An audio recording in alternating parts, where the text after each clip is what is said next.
Hi everybody and welcome back to the channel. Oh, I have such a good video for you. It is our favorite sovereign destroyer judge, Judge Oakley. He has a mastery when it comes to shutting down sovereigns, one that I have never seen from any other judge. And let me tell you, this guy gets shut down a lot. So here you go. Enjoy. I actually have issues to discuss before I cross. But the court reporter needs to pick you up. Here, you don't have to be at the podium, but at least have a seat at that table where that microphone is. Threats, coercion, and I'm under duress. I'll cross. You're under duress. How are you under duress? Your Honor, it's stated in my motion. There's actually fraudulent word that since been signed by a judge. I have lawsuits filed and all of this stuff right now, which I know that they received. Hold on, brother. Wait. I'm just asking you to have a seat at the chair with a microphone.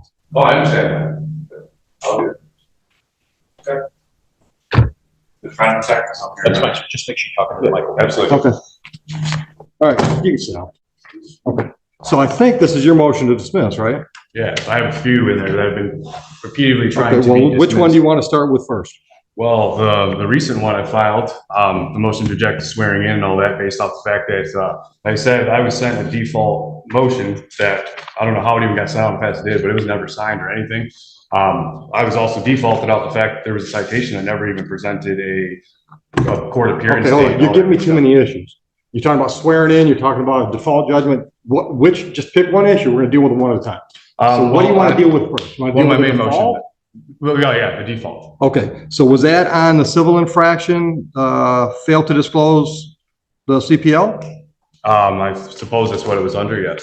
Okay, don't suppose, it's your motion, brother. Tell me what it is. Well, it keeps getting that's the only civil infraction. I have numerous, I have lots of stuff. Hold on, that's the only civil infraction I see with your name on it. So I'm just confirming that we're talking about that charge. Yes, right. Okay. So do you know why the default was entered? Did you miss a deadline? Did you I was notified. I was called by people that I know within Huron and the police chief stating that I had a missed appearance date.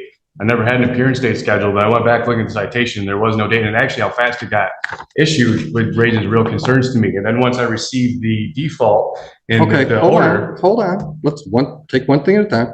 So you said you never got an appearance date. Correct. Do you have a This is where it starts getting real good. copy of the ticket? Because I've got a copy. Yeah, I said it's in there. It's attached to my motions. Okay. Do you have a copy of the ticket? I do. Okay. Then I'm going to ask you to look at that copy of the ticket, because my copy of your ticket says contact court for appearance date. Uh-oh, there goes that argument. It says contact court for appearance date. Where it says appearance date on or before, there's nothing. Okay, but it says contact court for appearance date. That means the monkey's on your back to contact us. I will also on the bottom of the tickets, it says if you fail to contact court within the specified amount of time. There was no specified amount of time on here. I had no idea when I was supposed to contact court. I was dealing with trying to get my attorney. Let me ask you this. Did you contact the court? I was again, as I said, I had no sort of any time frame to contact Mr. court. Crucell, this is going to go a lot easier on everybody if you just answer the question I asked. I'm going to give you plenty of chance to give me any argument you want to give. Okay? So don't feel that you have to force your argument into every question I ask. The question was, did you contact the court? Well, Your Honor, I would have contacted the court if I had a specified. That's a yes or no. So I'm going to take that as a no. You didn't contact the court. So after 14 days on a civil infraction, if we don't hear from the defendant, we enter default. It was less than that, actually, when I was defaulted, Your Honor. Less than that from what? From whatever this was issued. And like I said, I was contacting Well, once again, I'm going to draw your attention to the ticket. My ticket, which I think is the same one you got, is dated February 3rd. Correct. Okay, so that's when it was issued, February 3rd. Correct. So when was the default? When did you get notice of a default? Actually, I received, I'm sorry, I know I got the thing in the mail. When did I get this? This says that, I don't think it specifies a date. What, did you make a note when you received it? This told me, this said I had I don't remember exactly what date I received this in the mail, but this was scheduled for March 8th. Okay. So that was even less than But what is that's scheduled? This says it was for my order, the motion affidavit saying that I was defaulted and saying that I needed to pay bond and an warrant would be issued. And I said, Okay. again, that was never. And that's dated what? This was dated 3/8. That I needed to appear on or before 3/8. Okay, so that was March 8th. You were defaulted February 22nd. Okay. Which then, again, there was no dates. I had no nothing. I had no notice of any sort of. Once again, you're not hearing what I'm telling you. Okay, Judge Oakley, let me see if I can get it through to him. I doubt I can because his head is just full of air. But you were supposed to contact the courthouse to find out what the date was for court. You didn't do that. So they entered a default and a warrant. It's as simple as that. You messed up. The monkey was on your back. The ticket clearly said you contact us. You never did. And it also specifies right here, if you fail to appear by the date specified, and then on the bottom one, even for the other one, if you fail to answer a citation by date specified, there was no dates. Okay. There was no dates. Okay. Do you have anything to add? I do, Your Honor. Go ahead. Mr. Crusoe brought this up when we were in front of the Honorable Judge Martin. She did set aside the default in the civil infraction, irregardless of whether or not he showed up. Which I object to the setting Sir, aside. do not interrupt the lady. Did she interrupt you? No. Then don't do that. Let's be civil. Go ahead. Thank you, Your Honor. Judge Green, Mr. Crusoe did bring it up again with the Honorable Judge Green, and she declined or denied his motion based on the fact that it was moot because the Judge Martin set it aside. So the default's already been set aside. Yes. Brother, why'd you just waste 5 minutes of my life? Since March 14th, Your Honor. Which I object to that because there's. You object to your motion being No, I granted? object to them setting aside my motion. Who is going to object about winning their case? A sovereign citizen. And I object to this. No. Wait. Listen. She tells me Judge Martin set aside the default based on your motion. Yes, but I was never told any of that prior to any of that. So you want to argue about the fact that you got what you asked for? No, what I'm saying is the fact that the due process was violated is what happened in this whole problem. When I was defaulted, due process was violated. So what? She set it aside. Listen, it was set aside to cause damages to me because of what happened with the default. Well, explain to me how you were damaged. First off, there's threats made against me, right? Clearly, he's threatening me to issue No. warrants, I didn't ask you threatening to about pay threats. money. I said, how were you? You said you were damaged. I'm asking you, what was the damage? But the fact that I was threatened to come in and pay money or warrants. How was that damage? And I was being threatened by Huron Police, which I have on record. What's the damage? What do you mean? The fact that I had to come in and pay money, or they'd have been issued. What money warrants. did you pay?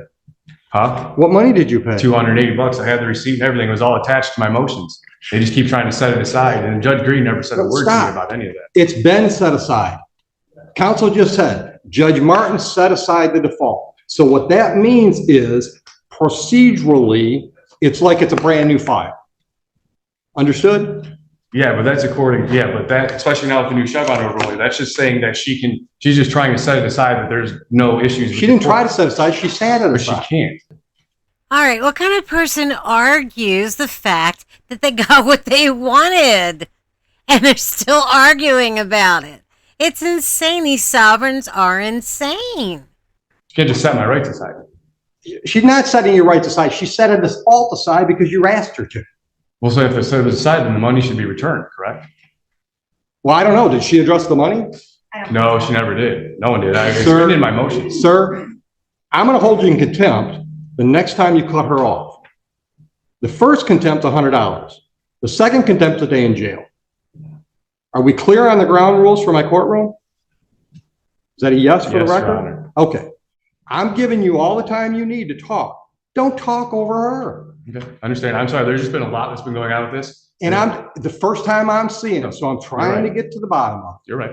All right. So we started with what motion do you want to talk about first? You said your motion to set aside the default. That was granted by Judge Martin, is what I'm hearing from the prosecutor.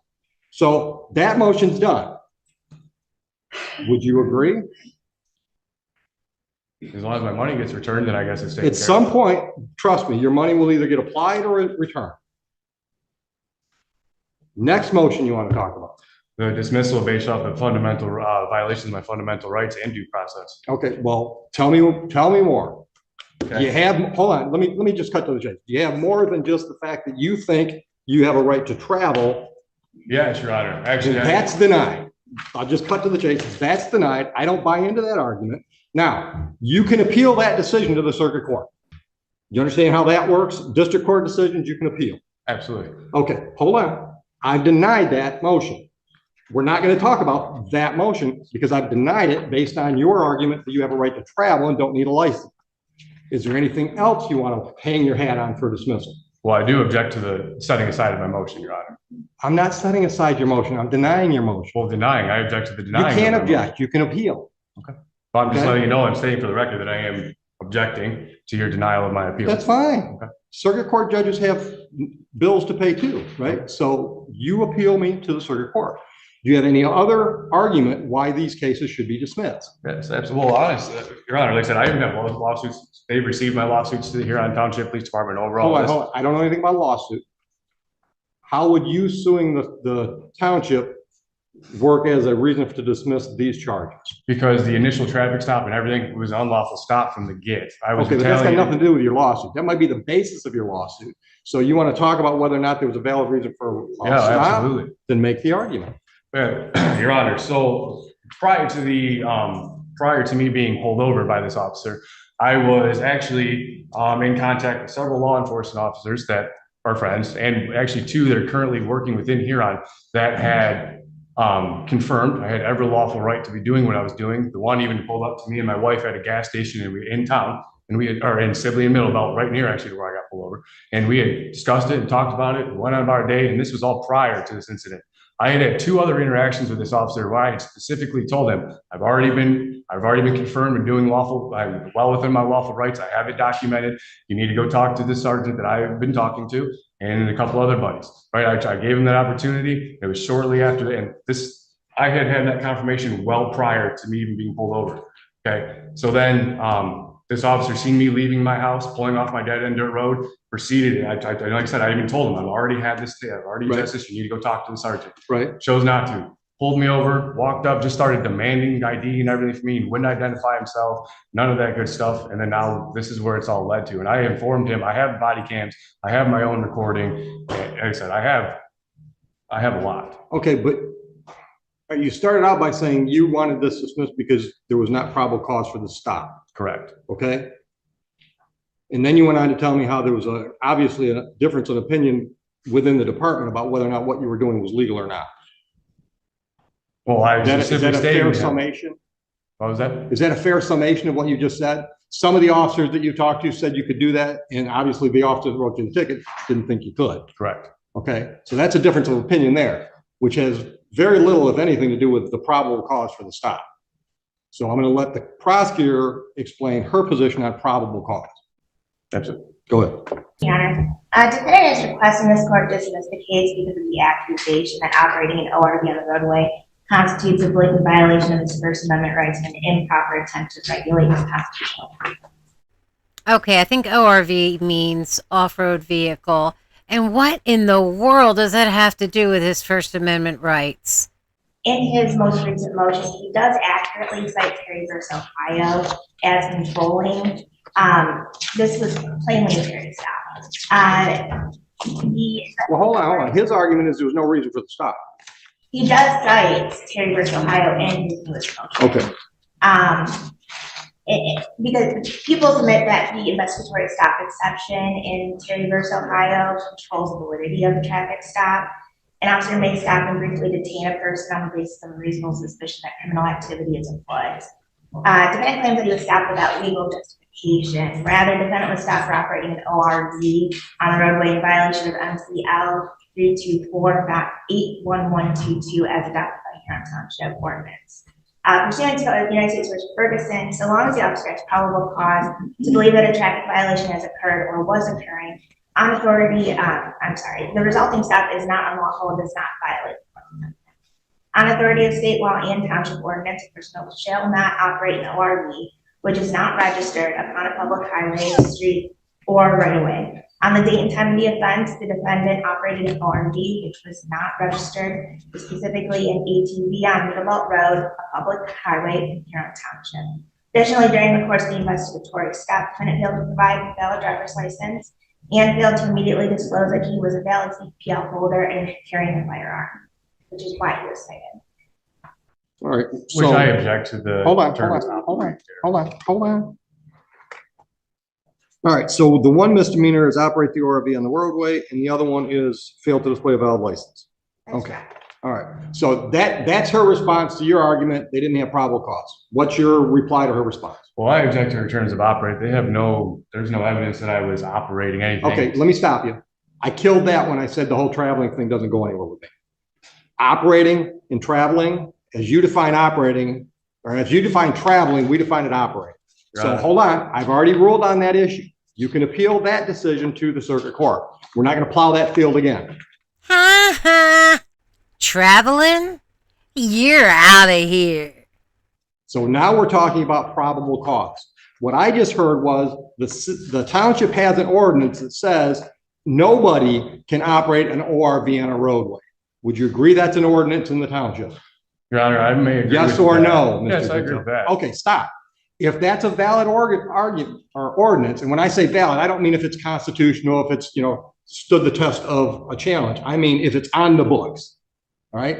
If it's a valid ordinance and the officer sees you doing what that ordinance says you can't do, and he pulls you over, that's plenty of probable cause for the stop.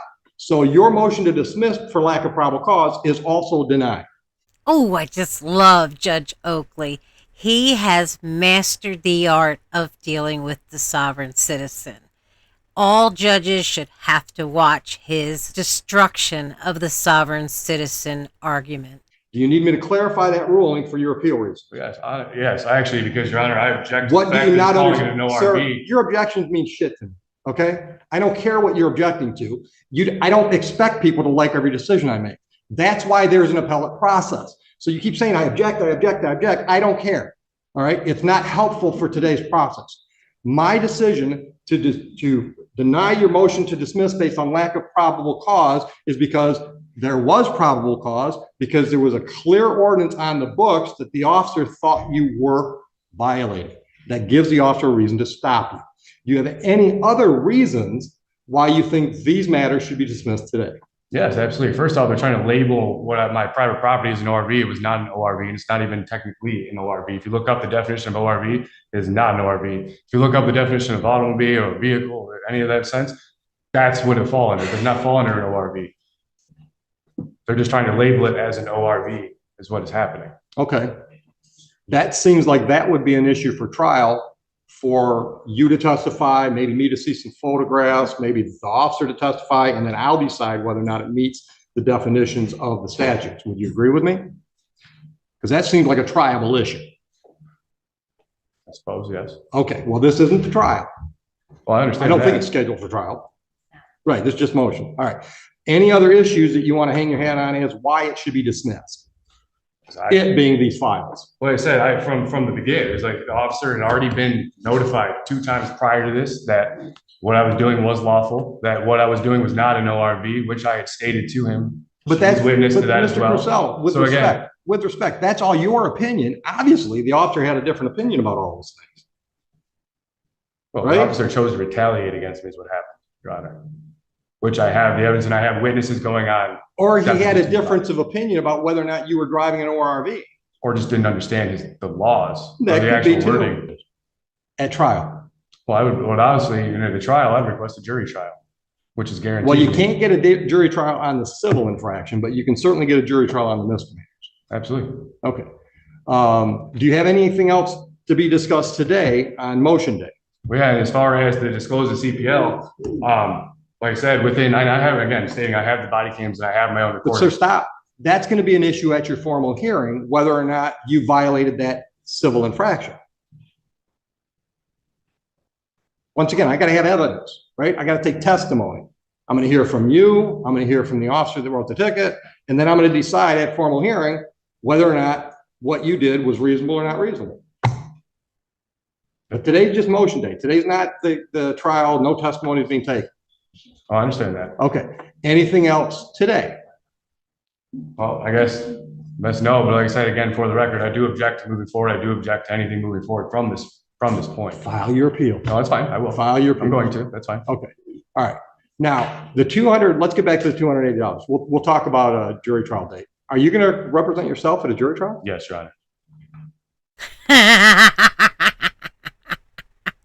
You are gonna lose. You know that, right? Good luck.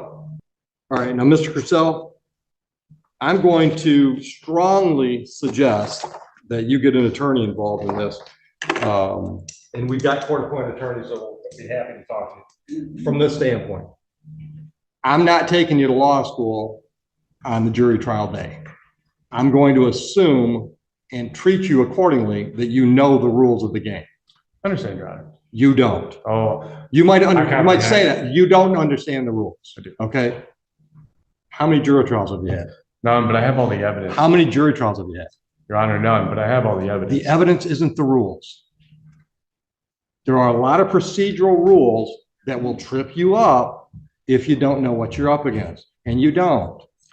I'm going to suggest to you that even if you want to handle your evidence presentation yourself, you might want to get an attorney involved to help you with the procedural rules, because once again, I'm not going to take you to law school that day. I'm not going to subject the jury to that. It would be a waste of their time. You understand that? All right. Now, and I'm not trying to talk you out of a jury trial. Believe it or not, I'm trying to save you from yourself right now. If you want to have a bench trial, I will be much more lenient with you not knowing what you're doing procedurally, because then it's just our time. But when it's a jury in here, I'm going to run the most efficient jury trial I can, and that means I'm going to treat you like you're an experienced lawyer and know all the rules. Okay. All right? All right. So if you decide, number one, that you don't want a jury trial, you want to do a bench trial, let me know long in advance of that date so we can save it for somebody else. Or two, if you want the assistance of an attorney, I will give you the ability to talk to one of our court-appointed attorneys and see if they can assist you in the manner you want to be assisted. Okay. Understood? Yes, Your Honor. Any questions? Nope. Anything else? Yeah. Have a nice day. Thank you. You know, trying to act like an attorney without any education would be the same as trying to be a surgeon without any education. I understand why they all want to be their own attorneys, because attorneys won't do the things that they want them to do because they're not true. They are not how it's run. And they always end up getting charged. So, you know, sometimes you just gotta do what you need to do, whether you agree with it or not. Do you want to go to jail or not? That's what it boils down to. Well, you know, these guys kill me. I've never If- about the travel, like time traveler or whatever. The last few sovereigns I've had in front of me, honestly, they had decent legal arguments. They just don't know how to get them out, Right. you know? The one that I think.